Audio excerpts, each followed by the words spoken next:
हमारे केंद्रीय कृषि मंत्री आदरणीय राधा मोहन जी, हमारे संगठन के प्रमुख आदरणीय रामलाल जी, रुद्रनाथ सिंह जी, राधेश्याम जी, मयंक सिंह जी, आप सबको विशेष रूप से अभिनंदन करना चाहूँगा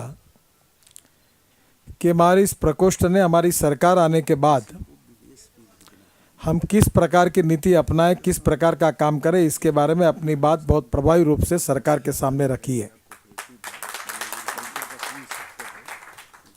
और मुझे ऐसा लगता है कि हमारी पार्टी अब रूलिंग पार्टी बनी हुई है। हमारी अड़चन ये है कि अनेक सालों तक विपक्ष में काम करने के कारण हमारी विपक्ष की भी आदतें अभी भी अस्तित्व में है, और इसलिए बार बार वो बातें हमको याद आकर हम ऐसा कोई काम करते हैं कि जिसके कारण पीछे बैठी हुई मीडिया को उसके कारण एक न्यूज़ देते हैं। अब हमको रूलिंग पार्टी के जिम्मेदार कार्यकर्ता के रूप में व्यवहार करना है और उसके साथ साथ अपनी बात को रखना है, और अपनी बात को रखकर उसको पूरी तरह से कामयाब करने के लिए उसका फॉलोअप करना है, उसके पीछे लगना है और उसको यशस्वी रूप से करना है। सरकार पार्टी की है और पार्टी कार्यकर्ताओं की है, और इसलिए पार्टी की जो नीतियां हैं उसका क्रियान्वयन करने की जिम्मेदारी सरकार की है, क्योंकि सरकार पार्टी की बनी हुई है। और इसलिए स्वाभाविक रूप से हमारे सब बातों को पूरा करना ये आप सबके प्रति भी दायित्व है, जिम्मेदारी है, और जो लोग हमारे जैसे कार्यकर्ता मंत्रिमंडल में सहभागी हैं उनकी भी एक जिम्मेदारी है। और हम दोनों मिलकर पार्टी के विचारों के अनुसार जो उद्दिष्ट, जो विचार हमने स्वीकार किया है उसके अनुरूप निश्चित रूप से काम करेंगे। यही विश्वास राधा मोहन सिंह जी ने आपको दिया है और यही विश्वास मैं आपको देना चाहता हूँ।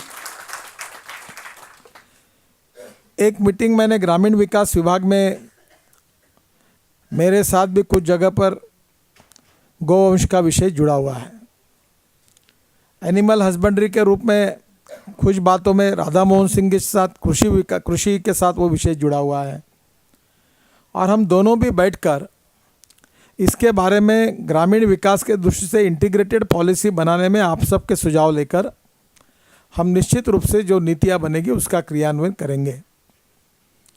जहाँ तक हम लोग गोवंश की बात करते हैं तो सबसे पहले मेरा आप सबसे कहना है कि हमको हमारे देश में जो देशी गाय की नस्ल है उसका जो महत्व है वो हम देश की जनता को अभी समझाने में और कम पड़े, हमको और ज़्यादा कोशिश करने की आवश्यकता है। दुनिया में ब्राज़ील देश का नाम सबने सुना होगा, और ब्राज़ील ने हमारे यहाँ से गिर और साहिवाल के जो उसके लिए यहाँ से वो जो बुल लेके गए और उसका उपयोग करके करोड़ों में उन्होंने वहाँ जो संतति गायों की तैयार की है वो भारतीय नस्ल की है। और इसलिए स्वाभाविक रूप से हमारे देश में गाय के सामने और गोवंश के बारे में जो कुछ मूलभूत समस्या है उसका अध्ययन और चिंतन करना होगा। मुझे कभी कभी लगता है कि गोरक्षण की ज़रूरत ही क्यों है। हम ऐसी स्थिति पैदा करें कि हर व्यक्ति गाय की रक्षा करे, क्योंकि गाय और गोवंश हम उसको इस प्रकार से ज्ञान, विज्ञान और तंत्र विज्ञान का उपयोग करके विकसित करें कि हर व्यक्ति को लगे कि मैं अपने घर में गाय रखूं। ये बात सत्य है कि गाय के दूध से हो, गाय के विशेष रूप से दूध की जो मिठाई बनाई हो, गाय के दूध से बनाए हुए बिस्किट्स हो, या गाय के बाद में जो गोमूत्र है उससे तैयार हुई दवाइयाँ हो, या गाय के साथ साथ जो जो बातों का उपयोग करके हमने संशोधन किया है उसको फूड एंड ड्रग विज्ञान और तंत्र विज्ञान का आधार लेकर हमारे में से अनेक लोगों ने ये सिद्ध करके दिखाया है कि गाय में ऐसी अद्भुत चीज़ है जो मानव जाति का कल्याण कर सकती है, और इसमें आज इसका प्रचार भी हो रहा है। सबसे पहली बात यह है कि हमारे यहाँ कुछ जगह पर गाय का घी, दूध से जो घी बनता है उसका मार्केट किया जाता है, वो इतने बड़े प्रमाण पर वो घी तैयार हो रहा है कि मार्केट में उसमें वेटिंग लिस्ट है। उत्तर प्रदेश में हमारे कार्यकर्ता घी तैयार करते हैं, पर वो घी सप्लाई नहीं कर सकते, और उसका रेट भी मार्केट का जो घी है उससे कहीं अच्छा मिलता है। क्या हम लोग गाय के दूध से खवा बना हो, घी बना हो, उसकी अलग अलग चीज़ों के अगर चीज़ें बनाएंगे तो उस प्रोडक्ट को मार्केट में अच्छी कीमत मिल सकती है, लोग उसको खरीदने के लिए तैयार हैं। दूसरी ओर जो गोमूत्र की बात होती है, उसमें हमारे यहाँ मुंबई में एक पीताम्बरी करके इंडस्ट्री है, अपने स्वयंसेवक ही है, उन्होंने कैप्सूल तैयार की है गोमूत्र की, और वो कैप्सूल मेरे पास है घर पर। उस कैप्सूल के प्रयोग भी किए हैं। आज कैंसर से लेकर अनेक बीमारियों के ऊपर गोमूत्र का उपयोग करके जो दवाइयाँ तैयार की गई है, उसको अनेक राज्य सरकार के फूड एंड ड्रग डिपार्टमेंट ने उसको अप्रूवल दिया है। तो एक तो पहले ऐसा है कि हम दवाई के रूप में इसका उपयोग क्या कर सकते हैं। दूसरा उपयोग ऐसा है कि गाय के दूध में जो पौष्टिकता है और विशेष रूप से उसके कारण हमारे लिए बहुत उपयोगी ऐसी चीज़ें उससे मिलती है, उसके प्रोडक्ट करके उसका ठीक मार्केटिंग हो, तो दोनों बातों से हम लोग एक गाय, एक नीम का झाड़ और एक परिवार गांव में उदर निर्वाह कर सकता है, इतनी ताकत गाय में है। हमारे यहाँ काम करने वाले अच्छे अच्छे लोग हैं, राजपुरोहित जी भी अच्छा काम कर रहे हैं, बहुत से लोग हैं, रेमंड वाले विजयपत सिंघानिया काम कर रहे हैं, और उन्होंने राज्य सरकार के सहयोग से ये काम किया है। और मुझे लगता है कि इसकी तरफ हमने विशेष ध्यान देना चाहिए। लोग गाय को क्यों बेचते हैं? जब गाय 2 और 3 लीटर दूध देती है तो गाय को खिलाने की कीमत और दूध की कीमत जब उसमें पैरिटी नहीं आती तो स्वाभाविक रूप से गरीब व्यक्ति को गाय को बेचना पड़ता है। तो पहली बात यह है कि अच्छे दूध देने वाली गाय की पैदाश कैसे बढ़े, और यह पैदाश बढ़ाने के लिए अब जो विज्ञान है वो आगे गया है। हमारे में से अनेक लोग ये काम कर रहे हैं कि जो बूल हम सिलेक्ट करते हैं और उसकी माँ का दूध अगर 12 लीटर, 15 लीटर, 18 लीटर अगर है, देशी नस्ल की गाय है, तो उसका जो सीमेंस है वो इंजेक्ट करके जो गाय, देशी गाय तैयार होगी, वो 12 लीटर की, 10 लीटर की दूध देने वाली हो सकती है। तो क्या हमारे देशी गाय के नस्लों में ज़्यादा दूध देने वाली देशी गायों को हम कैसे तैयार कर सकते हैं? और इसके लिए राधा मोहन जी से मैं प्रार्थना करूँगा कि हमारे देश में, जैसे मैं उनसे, वो अभी गए भी होंगे, पर राजपुरोहित जी यहाँ बैठे, रेमंड वाले काम कर रहे हैं, और आप में से अनेक लोग इस प्रकार का अच्छा काम कर रहे हैं। इस प्रकार से अच्छा काम करने वाले लोगों का जो कार्य है उसका एक संग्रहण कोई वीडियो के द्वारा, सीडी के द्वारा हमने संग्रहित करना चाहिए। और वो अगर संग्रहित करके अगर हमने अधिकारियों को बताया, जैसे मैं उस दिन ग्रामीण विकास के सचिव और अधिकारियों को लेकर जब मीटिंग हुई थी, तो मीटिंग के बाद हमारे सेक्रेटरी ने मुझे बताया कि मुझे तो जानकारी नहीं थी इतनी सब बातों की, क्योंकि उनके पास ये बातों की जानकारियाँ नहीं थी। तो हमको जो करना चाहते वो बातों की जानकारी, यशस्वी एक्सपेरिमेंट जो हुए हैं, सक्सेस स्टोरी जो बनी हुई है, उसको ठीक प्रकार से सरकार के सामने और लोगों के सामने और जनता के सामने हमको रखना होगा। और ये रखने के लिए जो सक्सेस स्टोरी है और इनका जो रिसर्च है उसका व्यावसायिक पद्धति से संकलन करना होगा, प्रेजेंटेशन करना होगा। क्योंकि आज का ज़माना जो है कि हम हमारी चीज़ को कैसे प्रेजेंट करते, इसका महत्व है। मैं विदर्भ से आया हूँ, हमारे यहाँ वर्धा जिला है, नागपुर के पास। आचार्य विनोबा भावे जी ने वहाँ बहुत अच्छा काम किया है, और उन्हें गोरस करके एक बिस्किट तैयार होता है। वो मध, हनी, गाय का घी और उसके साथ दूध का भी इस्तेमाल करके वो बिस्किट बनता है, और सुबह जितना बनाते उतना 4 बजे तक ख़त्म हो जाता है। जो फॉरेन के लोग आते हैं वो भी वो बिस्किट लेके खरीद के ले जाते हैं। इतना टेस्टी है, अगर आपको कभी खाने के लिए मिला तो ऐसा टेस्टी बिस्किट ही कोई नहीं है। अब वो इतनी डिमांड है उसको कि वो दे नहीं पाते। तो मैंने उनको कहा कि देश भर में ये जो आपका फॉर्मूला, ये हज़ारों लाखों लोगों को अगर बताया जाएगा तो इससे बिस्किट इतना चलेगा और लोगों को इतना पसंद आएगा, और गाय के दूध को भी महत्व आएगा, घी को भी महत्व आएगा, और लोगों की स्वास्थ्य के दृष्टि से भी उपयोग का होगा। अब यहाँ ऐसी बात है कि इन सब बातों को लोग चाहते हैं और आप उसको आगे बढ़ाना चाहते हैं। लोग चाहने के बाद और आप आगे बढ़ाने के बाद में भी बात जितनी आगे जानी चाहिए उतनी नहीं जाती। इसका कारण क्या है? इसका अध्ययन हमारे में से प्रमुख लोगों को करना चाहिए। जैसे हम डॉक्टर के पास जाते हैं, हमारे अगर स्वास्थ्य ठीक नहीं होगा तो डॉक्टर हमको पहले पूछते कि वो पैथोलॉजिकल टेस्ट करिए, फिर हमारा एक्सरे निकालते हैं और सब प्रकार के परीक्षण के बाद ये बताते हैं कि शरीर में ये कमी अभी है रही है, इसलिए आपको ये दवाई लेनी पड़ेगी। हम हमारे क्षेत्र का अध्ययन करते हुए इसकी कमियों का अध्ययन नहीं करेंगे और कमियों को पूरी करने के लिए सही बात अगर सरकार के सामने नहीं रखेंगे और सरकार सही नीतियों का विचार करके उसके ऊपर अमल नहीं करेगा तो हम हमारे उद्दिष्ट के पास पहुंचने में अड़चन जाएगी।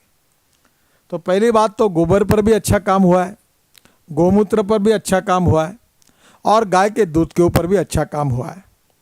और ये जो सक्सेस स्टोरी है ये सरकार के सामने ठीक प्रकार से प्रेजेंट करना, उसको रखना कोई ऑडियो वीडियो फिल्म के द्वारा और लोगों के सामने रखना, ये काम हमारे प्रकोष्ठ ने करना चाहिए। और इसलिए मैं उनसे अनुरोध करता हूँ कि ये इसको करिए। मैं और राधा मोहन सिंह जी हमारे दोनों संयुक्त डिपार्टमेंट की ओर से आप में से प्रमुख लोगों को बुलाकर फिर आप सब के सुझावों को इकट्ठा करके हम सरकार के द्वारा आपके लिए पूरक कैसी नीति बनाई जा सकती है इसकी योजना बनाकर हम दोनों आपको पूरी तरह से सहयोग करेंगे, ये मैं विश्वास आपको देना चाहता हूँ। तीसरी जो महत्वपूर्ण बात है जो प्रूव हुई है वो है सेंद्रीय खेती की, ऑर्गेनिक फार्मिंग की। और उसमें बहुत महत्वपूर्ण बात यह है कि हमारे प्रधानमंत्री जी ने भी सिक्किम में जो ऑर्गेनिक खेती हो रही है उसकी तारीफ की है। विशेष रूप से हमारे यहाँ मैं भी खेती करता हूँ और खेती में हमने ये प्रयोग हमारे क्षेत्र में करीब कभी 7,000 किसान ऐसे जो ऑर्गेनिक खेती करते हैं उनका ग्रुप बना है। और हम हर साल एक एग्रो विजन करके बहुत बड़ा सम्मेलन लेते हैं, एग्जीबिशन लेते हैं, जिसमें 4 से 5 लाख लोग किसान लोग भाग लेते हैं। इस बार पिछले बार राजपुरोहित जी और आप में से भी काफ़ी लोग आए थे और उसमें गाय के ऊपर भी हम विशेष रूप से वर्कशॉप लेते हैं। अब ये जो ऑर्गेनिक फार्मिंग है इसमें एक बात प्रूवन हुई है कि 200 लीटर पानी में 20 लीटर गोमूत्र, 10 किलो गाय का गोबर, 1 किलो गुड़, 1 किलो बेसन और 5 किलो बड़ के पेड़ के नीचे की मिट्टी अगर डाल के अगर गरगट बनाया जाता है तो उससे जो हम लोग स्प्रे करते हैं पेड़ पर, उससे हमको इंसेक्टिसाइड और फर्टिलाइज़र की यूज़ करने की ज़रूरत ही नहीं है। और ऐसे ऐसे फल तैयार हुए कि इसके लिए मेरे मंत्रालय में मैंने ऑर्गेनिक चिक्कू लाए थे और हमारे डिपार्टमेंट के चारों ग्रामीण विकास के सचिव बैठे थे, उनको मैंने लिया तो नहीं बोल रहे थे और जब खाने की शुरुआत की तो और चाहिए करके कह रहे थे। तो उन्होंने सबने इतने चिक्कू खाया और कहा कि ऐसी टेस्ट ही नहीं आती कभी। तब मैंने उनको कहा कि ये गौमूत्र का जैविक खेती का प्रयोग है, इसके कारण इसकी टेस्ट बदल गई है। कोई मुझे लगता है अब हमारे जो कुछ प्रयोग हमने किए वो सिद्ध हुए हैं और इसलिए गाय के बारे में जो हमने रिसर्च किया है, जो संशोधन किया है, वो देश भर के रिसर्च को इकट्ठा करना और उस रिसर्च को इकट्ठा करके सरकार के सामने अच्छे ढंग से उसको प्रेजेंट करना, ये बहुत महत्वपूर्ण है। इसके अलावा कृषि मंत्री यहाँ उपस्थित है। हमारे खेत में आजकल जो घास आता है उसमें वर्ल्ड में टेक्नोलॉजी बदली है। आपको पता है कि गाय उसी समय ज़्यादा दूध दे सकती जब उसको प्रोटीन्स ज़्यादा जाएंगे। तो आप कार्बोहाइड्रेट्स और प्रोटीन्स दोनों होते हैं। आपको मालूम है हम शरीर के लिए प्रोटीन्स ज़्यादा खाते हैं जिससे ताकत आती है। और अब प्रोटीन्स के बारे में भी ये रिसर्च हुआ है कि हमारे यहाँ ऐसा घास तैयार हो सकता है जिसमें प्रोटीन परसेंटेज बढ़ाया जा सकता है। अगर हमारे खेत में ही हर जगह पर 2 एकड़ 3 एकड़ जो 3-3 महीने में लगातार हम लोग घास ऐसा निकलता रहेगा, 15 दिन में 8 दिन में, ऐसी अलग क्वालिटी आई है। और वही घास अगर हमको किसान अगर अपने जानवरों को दे सकता है तो आप देखिए बहुत अच्छा एकदम उसकी सेहत सुधर जाती है। जैसे आपको मूंगफली पता है, मूंगफली निकलने के बाद उसका जो कुटार होता है उसमें प्रोटीन्स होता है। सोयाबीन में प्रोटीन्स होता है, सोयाबीन निकलने का उसके कुटार में भी प्रोटीन्स होता है। और सोयाबीन और फली का अगर जो कुटार है, एग्रो वेस्ट है, ये अगर आप गाय को खिलाएंगे तो महीने भर में गाय की तबीयत ऐसी सुधर जाती है कि आपको ध्यान में आता है कि एकदम उसकी तबीयत सुधर जाती है। इसलिए कम पैसे में पशु खाद्य जो हम हमारे जानवरों को देना चाहते हैं वो हमको कैसे मिले, ताकि आज का ज़माना जो है कि उसमें इकोनॉमिक वायबिलिटी ये शब्द आता है, आर्थिक सक्षमता। ये कब आएगी जब गाय को जो खिलाना रहा है उस खर्चे को हम कम करेंगे, और जो गाय से मिल रहा उस प्रोडक्ट की कीमत हम जब बढ़ाएंगे, और दोनों के बीच में जब गैप बढ़ेगी, उसको मार्जिन ऑफ प्रॉफिट ज़्यादा बढ़ेगी, तब हर व्यक्ति गाय को चाहेगा, अपने घर में रखेगा और गाय की रक्षा करेगा और गाय का संवर्धन भी करेगा। अब टेक्नोलॉजी प्रूव हुई है, विज्ञान प्रूव हुआ है और श्रद्धा भी है। गाय को हम माता कहते हैं, और श्रद्धा और विज्ञान दोनों का जब समन्वय होता है तो आपको किसी को कुछ कहने की आवश्यकता नहीं है। मैं बहुत बार एक बात कहता हूं कि अगर देश के भविष्य अगर बदलना है तो हमको क्या करना है।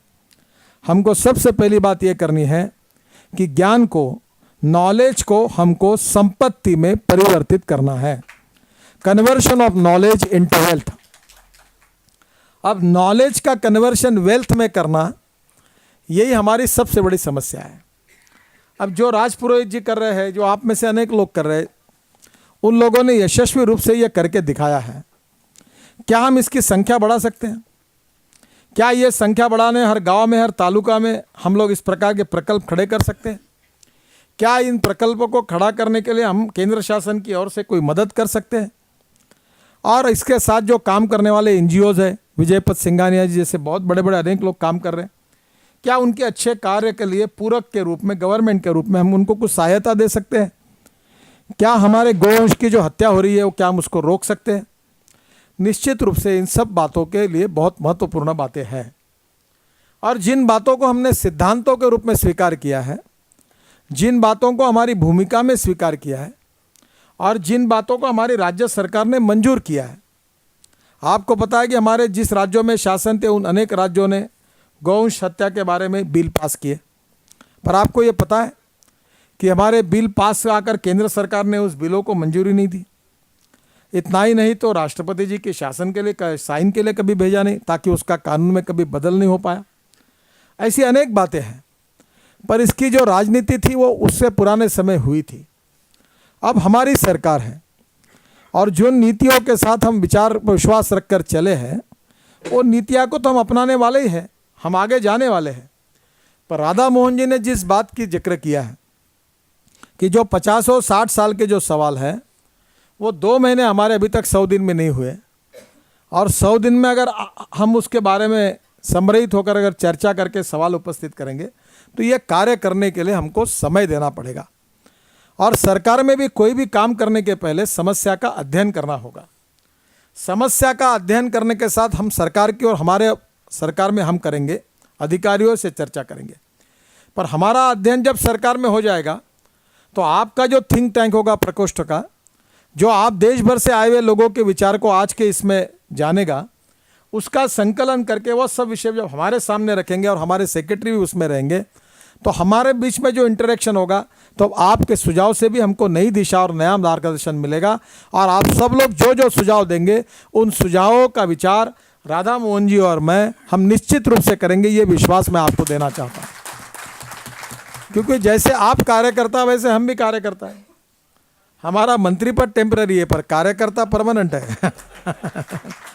मैं बहुत बार एक बात कहता हूँ कि हम पहले कार्यकर्ता है, फिर मंत्री है, और कार्यकर्ता के नाते पार्टी का और आप सबका हमारे ऊपर अधिकार है। और मंत्री पद हमको टेम्पररी मिला है, कोई जन्म भर मंत्री पद रहेगा नहीं रहेगा पता नहीं, पर हमारा जो कार्यकर्तापन है ये हमसे कोई छीन नहीं सकता। ये हमने जीवन में स्वीकार किया हुआ विचार था, और इसलिए अच्छे कार्यकर्ता को संगठन के प्रति, विचारों के प्रति जो समर्पित है वही अच्छा कार्यकर्ता होता है। और इसलिए आपके और हमारे बीच में किसकी आवश्यकता है? पहली बात है कोऑपरेशन, सहकार्य की आवश्यकता है। दूसरी बात कोऑर्डिनेशन, समन्वय की आवश्यकता है। और तीसरी बात कम्युनिकेशन, संवाद की अपेक्षा है। Triple C. अब यह तीनों भी हो गए। मेरी उस समय दिन गलती हो गई कि जिस दिन मैंने आपकी मीटिंग बुलाई थी 1 घंटे में, तो मुझे भी समय थोड़ा जाना पड़ा, प्रधानमंत्री जी के यहाँ जाना था, हमारे महाराष्ट्र के सांसदों को उन्होंने बुलाया था, और उस दिन राधा मोहन सिंह जी को बुलाने के लिए मैं भूल गया। अब अगली मीटिंग ऐसी है कि मैं प्रभारी और संयोजक दोनों से प्रार्थना करता हूँ, और विशेष रूप से मैं आपसे ये अनुरोध करता हूँ, हृदयनाथ जी आप भी इसमें थोड़ा सा ये करिए कि आज के पूरे इस विषय में जो चर्चा होगी इसका रिकॉर्ड तैयार करिए। और इसलिए मैंने आपको मजाक में कहा कि रूलिंग पार्टी बने हैं। हमारे लोगों को क्या है कि हमारे जिनमें किसी का पुतला फूंकना, निषेध के आंदोलन करना, जिंदाबाद के नारे देना, मुर्दाबाद के नारे देना, ये 50 साल यही आदत हुई है। तो जो ये सृजनात्मक और रचनात्मक काम है, अब हम राजा बने हैं तो राजा जैसा बिहेव करें।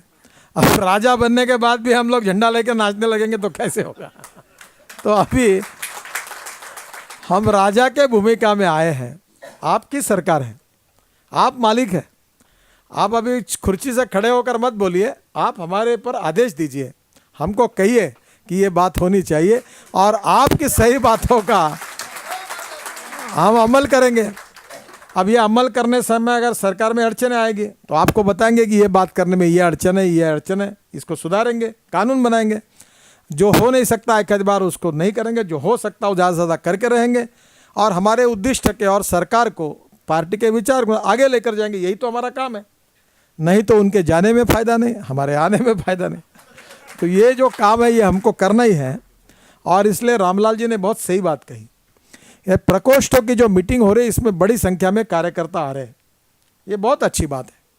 और मैंने रामलाल जी को कहा कि ये क्यों आ रहे हैं, क्योंकि उनके मन में उम्मीद है कि मैं जिन बातों के लिए संघर्ष कर रहा था, जिन विचारों के लिए संघर्ष कर रहा था, उस मेरे को सपने को पूरा करने वाली सरकार आई है। ये लोग मेरे सपने को पूरा करने वाले हैं। और इसलिए आपके मन में 50-60 साल जो आपको रोका गया उसके कारण थोड़ी जल्दबाजी भी होने की संभावना है। हम उसको समझ सकते हैं कि भाई इतने देर रुके रहे लाइन में, कहीं दरवाज़ा खुला नहीं, अब खुला तो दौड़ो अंदर तो सबके मन में कि कौन आगे जाए। तो थोड़ा सा ये भी भाव स्वाभाविक है, नैसर्गिक है, मैं आपको दोष नहीं देता।